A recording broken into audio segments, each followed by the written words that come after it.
In Israel, Christian journalists gathered for a media summit against the backdrop of a tense ceasefire.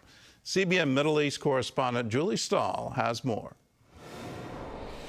Since the beginning of the October 7th war, Israel says one of the biggest battlefields is the information front. The 7th Christian Media Summit, hosted by the Israeli Government Press Office, is taking place for the first time since the October 7th war. A summit where we hope you will understand the graveness of the events of the past 2 years and also come to understand the beauty of the people and incredible resilience that they have shown. Pastor Trey Graham from Texas has been to Israel many times, but tells CBN News for first-timers there are lots of surprises. Coming here to see things on the ground, again, for the first time for some, to be reinforced for others is the way to take back to whatever countries these journalists have come from to share what's really happening on the ground. One important issue is biblical Judea and Samaria, also known as the West Bank, where Palestinians want to have a state. The group visited Samaria to meet Governor Yossi Dagan. If people come here and visit, especially Judea and Samaria, the biblical heartland, they will understand the geography better, which helps you to understand military tactics and why giving up that high ground would be military suicide for this country. First-time visitor Timothy Werasekera from Singapore said he better understands Israel's security needs. One of the things that struck me being on the ground in Samaria is when you look across the armistice lines, you can see just how close the territories are.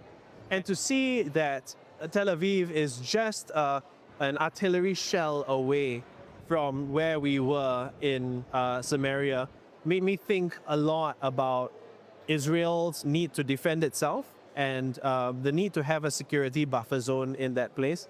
Israeli Jonathan Feldstein, who lives in Judea, says it's been strangely quiet there during the war.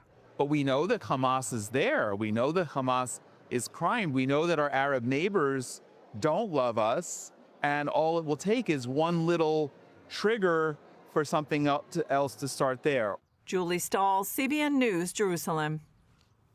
Well, it reminds me of Golda Meir taking an American diplomat to Ben Gurion Airport just outside Tel Aviv, and then pointing to a hilltop overlooking that airport and saying, if you insist on restoring the borders to the Six-Day War, this was back in the 1970s, all someone has to do is stand on that hill and they can completely shut down this airport.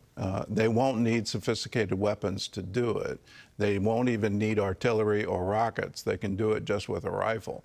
So when you look at the geography and you start understanding the security situation that Israel has, you understand better, well, any kind of negotiations based on the 67 borders is way outside the window. The Arabs, the Palestinians, they had a chance in 1948 to establish a state along those borders. They had a chance continually until 1967 to do the same thing. They chose not to. Instead of forming a state, they said, Jordan, you take authority over this territory. And in that, there was no peace. They kept attacking. It was illegal to be Jewish and be in the old city of Jerusalem, the Jewish quarter. You couldn't have any Jews in the Jewish quarter of the old city. There was no access to the Western Wall, and it boggles my mind that you can now say, well, we've got to go back to those borders. Well, it just is nonsensical from an Israeli standpoint, and it means you're not paying attention to the history and you're not paying attention to the geography. If they wanted a state, if they wanted peace with Israel, they could have had it again and again and again.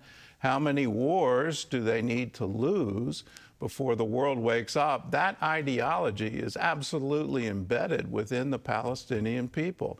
They want to wipe Israel off the map, and they've gotten a lot of support out of Iran, out of Hezbollah, out of Hamas, all of these radicalized groups. If we stand with Israel and say this ideology is what it is, it's evil, you want genocide, you want to kill every Jew in Israel, let us stand on the side of Israel in this, and through that defeat not just the armies, not just the battles, but in the long run, can we defeat that ideology?